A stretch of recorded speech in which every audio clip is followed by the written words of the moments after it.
पूना के पास में एक गांव है, उस गांव का नाम था पुरंदरपुर। क्या नाम था? पुरंदरपुर में एक ब्राह्मण रहते थे। उच्च वशिष्ठ कुल में ब्राह्मण का जन्म हुआ। थे तो ब्राह्मण, शिखा सूत्र भी रखते थे, तिलक भी लगाते थे, लेकिन ब्राह्मणों जैसा स्वभाव नहीं था, केवल स्वरूप था। स्वरूप ब्राह्मणों का था पर स्वभाव वैश्यों का।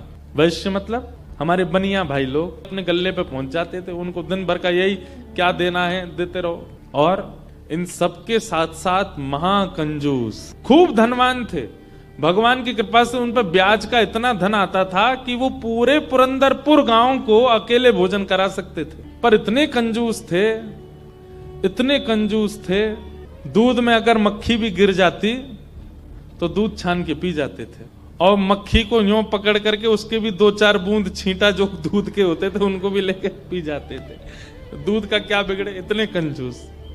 और कंजूसाई की हद तो तब पार हो गई, उनकी पत्नी का नाम था सरस्वती देवी। क्या नाम था? फिर ब्राह्मण देवता उठे, देवी सुनो, सबरे गहने उतारो अपने। बोले क्यों? अरे देखो कितनी अच्छी नक्काशी की है इसमें, कितने अच्छे से तुम्हारे कुंडल बने हैं, कितने अच्छे तुम्हारे गले के हार बने हैं, हाथ के तुम्हारे बढ़िया कंगन कड़ूला, रोज पहनोगी तो घिस जाएंगे, उतार दो सबको। पत्नी ने भारी भारी सामान सब उतार दिए, कानों के कुंडल, नाक की बाली और गले का एक मंगलसूत्र रहने दिया, हाथ के कंगन रहने दिए, पैरों की पाजेब और पायल रहने दी। लेकिन ये अपने ब्राह्मण देवता जो थे, इनको वो भी अच्छे नहीं लगते थे। रोज अपनी पत्नी को क्यों इनको पहन के घूमती है, उनको दे दो, अंदर तिजोरी में रख दूं मैं। पत्नी कहती है तो सौभाग्य है, ये तो पहनने दिया कीजिए। महाराज कहते कहते 6 महीना हो गए, रोज टोकते। अब तो ये स्थिति में आ गए कि पत्नी के हाथ का भोजन नहीं करते थे। वो रोटी बनाती, बोले मुझे नहीं पाना, और अपनी दुकान पर जाके वो दुकान के बालक से कहते अपने घर से बनवा ला। दोनों भावना थी, एक तो नाराज थे पत्नी से कि गहने क्यों नहीं उतार रही है, दूसरा बढ़िया है घर का आटा बचेगा। इतने कंजूस। पत्नी बोली क्या करे, रात में बोली आप कैसे मानेंगे? बोले ये उतार दो जितने पहन रखे हैं। उसने कान के कुंडल भी उतार दिए, हाथ के कड़ूला भी उतार दिए, पाजेब भी उतार दी, गले का मंगलसूत्र भी उतार दिया। सब बिल्कुल कोरी हो गई बेचारी, केवल नाक की एक नथ रहने दी उसने। बोले एक तो रहने दीजिए, कम से कम इससे पता तो चले कि मैं सौभाग्यवती हूं। भाई सारे गहने उतार देना मां के लिए अशुभ होता है। पतली सी एक नाक में वो नथ भी नहीं थी, छोटी सी एक कील जैसी थी, उसके लिए भी बोले कि रात में तो उतारी दिया करो इसको भी। सब उतार दिया। पत्नी बेचारी साड़ी में और केवल एक नथ लगा करके, मांग में सिंदूर भर के, बिंदी लगा के वैसे घूमती थी। शादी ब्याहों में जबरदस्ती नहीं जाते थे, एक दिन पहले अपने आप को बुखार में हूं ऐसा बोल देते थे, क्योंकि गहने निकाल के देने पड़ेंगे, पहन के जाएगी। इतने कंजूस। कभी कभी जो व्यक्ति अति में संसारी होता है ना ठाकुर जी को, उस पे भी बड़े मजे आते हैं देखने में। कभी कभी ठाकुर जी पूरे संसारियों पे भी ठाकुर जी रीझ जाते हैं। ठाकुर जी बोले भाई ये ब्राह्मण देवता बहुत अच्छा लग रहा हमको। क्यों? बोले इतना कंजूस तो हमने कभी नहीं देखा है, बहुत भयंकर कंजूस है। ठाकुर जी का मन आ गया उस पर। अच्छा, जो पत्नी थी ना सरस्वती देवी, वो बड़ी भक्ता थी, वो तो नाम जप भी करती थी, वो दर्शन करने के लिए भी जाती थी। लेकिन ये नहीं जाते थे उसके साथ, वो अपने माता पिता के मायके जब जाती थी, मायके वाले लेके जाते थे उसको दर्शन कराने। ये तो कभी नहीं लेके जाते थे, तो कंजूस थे, खर्चा होगा। और मायके भी खुद नहीं लेके जाते, इनके भाइयों से बोल देते तुम्हें ही आके ले जाओ, उसमें भी खर्चा ना हो मेरा। सोचो कितनी ऊंचे लेवल के कंजूस। तभी ठाकुर जी का मन आ गया इस पे, तो इसको देखूं मैं एक बार। और हमारे श्री पंडरीनाथ भगवान, श्री विठल भगवान एक दीनहीन से ब्राह्मण का रूप धारण किया। फटी सी धोती पहनी, कुचैली मैली सी कुर्ता पहने और पुराना काला सा जनेऊ धारण किया, और महाराज ऐसी तिलक सा लगा करके बिल्कुल दीनहीन, झुर्रियां पड़ रही हैं मुखमंडल पर, और ऐसे हाथ जोड़ते भये इनके दुकान पर पहुंच गए।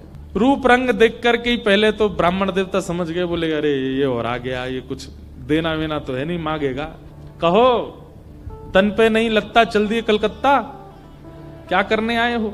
ठाकुर जी बोले बहुत गरीब ब्राह्मण हूं मैं, मेरी बेटी का ब्याह होने वाला है, अपनी पुत्री का ब्याह करना है मुझे, और मुझे ब्याह के लिए थोड़ी व्यवस्था चाहिए धन की। आप तो बहुत बड़े धनवान सेठ हैं, कृपा कर दीजिए ना, कुछ दे दीजिए मुझको।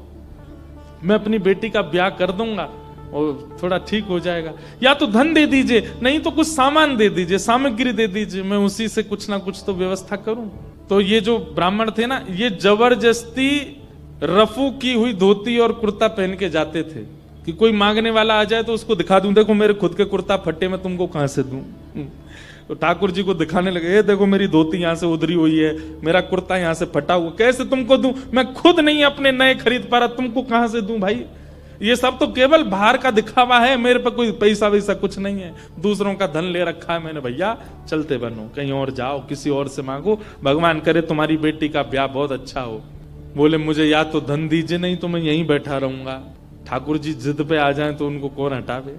ठाकुर जी वहीं बैठ गए द्वार पे, बोले मुझे धन दो, ऐसे तो नहीं जाऊंगा, मैं आपके दर पे आया हूं, कुछ तो लेके जाऊंगा, मेरी बेटी का ब्याह है। अंत में हार करके ब्राह्मण बोला, देखो मैं ऐसे नहीं देता हूं, कुछ लाओ, मेरे पास गिरवी रखो, पैसा ले जाओ, और जब पैसा हो जाए तो पैसा देके अपना सामान ले जाना, तुम पे है कुछ देने के लिए।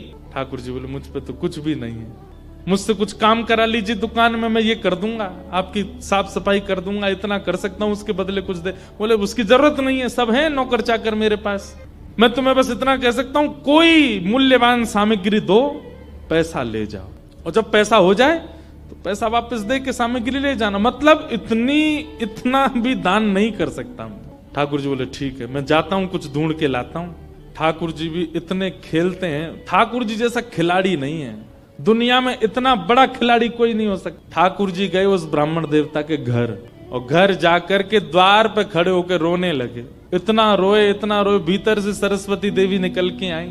अरे अरे अरे अरे ब्राह्मण देवता, आप इतना रो क्यों रहे हैं, क्या बात है। छोटी सी मेरी लाली बड़ी हो गई है, उसका ब्याह के लिए मैं बहुत दिन से वर ढूंढ रहा था, बड़ी मुश्किल से एक लड़का मिला है, अपनी बेटी का ब्याह करना है, बहुत जगह ठोकरें खा के मांगा मैंने, मुझे किसी ने सहायता नहीं दी, अंत में तुम्हारे द्वार आया हूं, यहां भी नहीं मिला, बेटी को क्या मुंह दिखाऊंगा, यहीं प्राण त्याग दूंगा, जहर मेरी जेब में ही रखा है। सरस्वती देवी तो बेचारी बड़ी भावुक, भक्त का इस स्वभाव है कि वो दूसरे की पीड़ा देख ही नहीं पाएगा, तब समझो वो भक्त। सरस्वती देवी तो रोने लगी, आंखें लाल पड़ गई, बोले भगवान मेरा मन अगर मुझ में सामर्थ्य होती मैं पूरा घर आपको दे देती, पर मैं क्या करूं, मेरे पतिदेव इतना प्रतिबंध लगा के रखते हैं कि मैं स्वयं ऐसे रहती हूं, मैं आपको क्या दूं। ठाकुर जी तो इतने ही पछाड़ खा के गिर पड़े, अरे हाय राम, अब तो मैं जहर खाना ही पड़ेगा, निकालू कहाँ है। सरस्वती देवी रुकी रुकी रुकी, ऐसा मत कीजिए भगवान, चरण पकड़ूं आप, मेरे पास एक ही वस्तु है। और तुरंत अपनी नाक की जो कील थी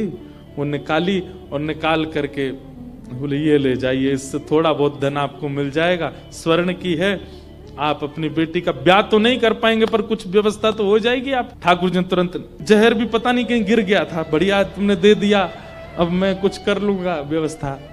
ठाकुर जी वो कील उसकी नाक की ले ली और सीधे गए उस ब्राह्मण की दुकान पर, देखो कितने उद्यमी हैं ठाकुर, और उसके दुकान पर जाके सीधा ले और इसके बदले अब ला पैसा दे मुझको, तू कह रहा था ना कुछ सामान दो उसके बदले पैसा मिलेगा, ये ले सोने की कील नाक की धर ले अपने पास, ला पैसा दे। ब्राह्मण देवता ने जैसी कील देखी, ये आपको कहां से मिली, बोले उससे तुझको क्या, तू तो पैसा दे। मुझे कहां से मिली इससे तेरे को मतलब नहीं होना, तू पैसा दे मेरे को, मेरी बेटी का ब्याह है, और अब मैं तेरे से भीख नहीं मांग रहा हूं, चीज रख के गिरवी तब ले रहा हूं, ला दे। बेचारा फंस गया, वो क्या करे, वो 3-4 बार सोचे, बोले मिली कहां से, बोले तू मत सोच, मुझे पैसा दे। कील उसने तिजोरी में अंदर रखी, ताला लगाया, और उसका जो धन होता था वो धन ठाकुर जी को दिया, ठाकुर जी ने जेब में धरी, निकल गए वहां से। ब्राह्मण ने अपनी भुजा ऊपर करी, बोले इसको बताता हूं, ये बहुत दानवीर बनती है अपने मन में, मैंने इसको बोला था एक कील पहने, वो तो बहुत अच्छी कृपा मुझ पर ठाकुर जी की, जो मैंने इसके सारे गहने उतरवा दिए, नहीं तो सब दान कर देती, एक कील छोड़ी वो भी दान कर दी किसी को। पहुंच गए, अब यहां वो ब्राह्मण जा ही रहा था अपने घर, उससे पहले दुकान का जो मुनीम था वो बेचारा सरस्वती देवी को बहुत मानता था, कभी कभी सहायता कर देती होंगी उसकी, वो सेठ जी से, इनसे ब्राह्मण देवता से पहले ही दौड़ के गया और जाके बोला मैया आज बचो आप। बोले क्यों, आपने कोई कील दी थी किसी को, बोले हाँ दी तो थी, एक ब्राह्मण के ब्याह के लिए दे दी थी, क्या हो गया, उसने जाके वो आपके पतिदेव को ही दिया और बदले में ले गया पैसा। सरस्वती देवी हाय नाथ अब नहीं बचूंगी, वो तो बहुत डांटेंगे। बोले वो आ रहे हैं, दुकान बंद कर दी उन्होंने, वो सीधे धोती चढ़ाए ऊपर चले आ रहे हैं सीधे, आप बचो। सरस्वती देवी बोली कहाँ जाऊं, हे पांडुरंगा, हे विठलनाथ, हे मेरे प्राणनाथ मेरी रक्षा करो। ये कैसा नियम आपने मेरे आज जीवन में पहली बार तो कुछ दान किया, वो भी एक ब्राह्मण बेचारा अपनी हत्या करने पर तुला था तो मैंने किया। ये कैसा आपने खेल किया ठाकुर जी, कैसे भी मेरे पति को रोको। लेकिन इतनी डरती थी अपने पति से, इतनी व्याकुल हो गई,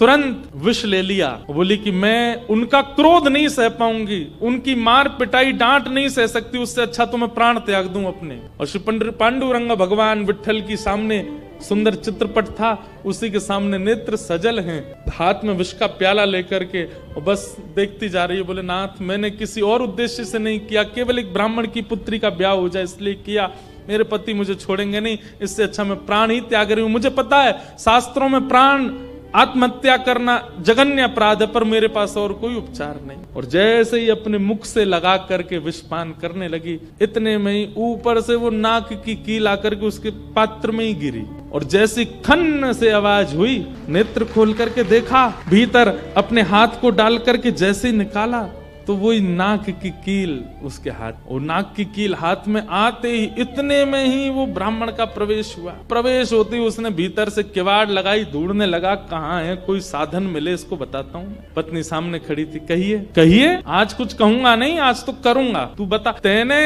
किसी को दान कैसे किया बिना मुझसे पूछे, क्या दान किया, तेरी नाक की कील कहाँ है बता। पत्नी ने अपना हाथ आगे किया, ये रे। उस ब्राह्मण ने जाकर के कील उठाई, तेरे पास कहां से आई? बोले मेरे पास ही थी। नहीं ये तेरे पास नहीं है, ये तो मेरे पास वहां रखी है तिजोरी में, भीतर चाबी मेरी यहाँ डली हुई है, तेरे पास कहां से आई? बोले मेरे पास ही है, अब बहुत दिन से पहनी हुई थी, साफ करने के लिए उतारी थी थोड़ी सी। ऐसा हो ही नहीं सकता है, मैंने इसके बदले मूल्य दिया है एक ब्राह्मण को, और ये मेरी तिजोरी में रखी है, चाबी मेरे पास। तो रुक, अभी रुक, मैं अभी जाता हूँ। और कील अपने संगी लेके गए, जाकर के दुकान खोली, चाबी लगा करके खोली तिजोरी, जैसी खोल करके देखा उसमें वो कील थी नहीं, वो हाथ में थी। ब्राह्मण बोला ये कोई स्वप्न नहीं है, ये कोई अचंबा नहीं है, ये कुछ और है। नेत्र सजल हो गए, दौड़ करके घर आया, बोले मुझे सच बताओ क्या हुआ। पत्नी बोली सच बताऊं? बोले हाँ, मैंने ही ब्राह्मण को दी थी। हाँ वो ब्राह्मण वृद्ध सा, उसके कुर्ते फटे थे, उसकी धोती उधरी सी थी। बोले हाँ उसी को दी थी, वो मुझे दे के गया था और मैंने ये तिजोरी में रखी, तो फिर तेरे पास आई कैसे? बोले मुझे जब पता चला कि आप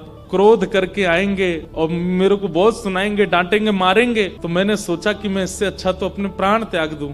और मैं पांडुरंग के सामने रोते हुए विष लेकर के हाथ में पीने को हुई, इतने में ही आपका घुसना हुआ और ऊपर ना जाने कहां से वो नाक की कील आकर के इसमें गिर पड़ी। ये किसी और ने नहीं, और वो ब्राह्मण कोई और नहीं, साक्षात पांडुरंग ही थे। वही आए थे, वही ये सारी लीला करके गए हैं। मैंने जीवन भर भजन किया, जीवन भर विचार किया, दान करूं, पुण्य करूं, सत्कर्म करूं, यज्ञ करूं, पर आपने मुझे कभी अनुमति नहीं दी। अरे दुनिया के लोग कमाते हैं और दान करते हैं, पर हम कितने भाग्यशाली हैं कि स्वयं पांडुरंगा आए और आकर के हमारे कमाए गए धन को स्वयं लेकर के दान करवा के गए, ब्राह्मण बन के स्वयं अपने हाथ में लेकर के गए। ये आप पर और मुझ पर कृपा है। उसी समय ब्राह्मण ने मन में सोचा, मैंने जीवन में एक कार्य भी अच्छा नहीं किया, मैंने जीवन में एक कृत्य भी ऐसा नहीं किया जिससे ठाकुर जी मुझसे प्रसन्न हो, लेकिन मैं इतना अधम, इतना पापी, इतना दुष्ट, इतना अयोग्य, फिर भी मुझे ठाकुर जी ने इस योग्य समझा। और योग्य क्या समझा? मेरी दुकान पर आकर के ठाकुर जी याचना कर रहे थे कि मैं कुछ दे दूं। मैं कितना बड़ा दुर्भाग्यशाली कि ठाकुर जी मेरे द्वार पर आए और मैंने कुछ नहीं दिया उनको, उनसे हट किया, उनसे कहा कि कुछ लेके आओ तभी तुमको दूंगा। मेरी वजह से ठाकुर जी को श्रम सहना पड़ा। और ठाकुर जी कौन? जो अत्यंत अवगुणी में भी एक गुण देख लेते हैं, इसमें ये गुण है। उसी समय उस ब्राह्मण देवता ने विचार किया कि अब किसके लिए जीना। अपनी दुकान बंद कर दी, दुकान को बेच दिया, घर को बेच दिया और पत्नी के साथ आ गए श्री पंढरपुर। और पंढरपुर में विट्ठल भगवान के आगे आकर के बहुत रोए, याचना करने लगे, नाथ मेरे दुकान पर आप खड़े हो गए आकर के, और मैंने आपको इस प्रकार से दुत्कार दिया, इस प्रकार से आपको कर दिया। बहुत रोए, हे नाथ ये तो उल्टा हो गया, आप खिलाड़ी हैं और मैं खेल हूं, आपको मुझसे खेलना चाहिए, पर मेरे द्वार पर आकर के आप मांगते रहे और मैं मना करता रहा, मैंने गलत किया ना। और तब से उन्होंने पंढरपुर निवास कर दिया, सब छोड़ करके केवल पांडुरंग भगवान के सामने बैठ के कीर्तन गाते। उन्हीं का नाम फिर हो गया भक्त पुरंदर। बोलो भक्तराज पुरंदर की। इसीलिए कहते पुरंदराचा। जय जय जय राम कृष्ण हरि।